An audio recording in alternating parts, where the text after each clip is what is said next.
কাকো খাই ভৈয়ামলৈ আহিলি তই ফান্দিছে পাপায়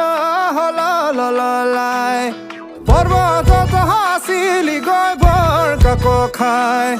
ভৈয়ামলৈ আহিলি তই ফান্দিছে পাপায়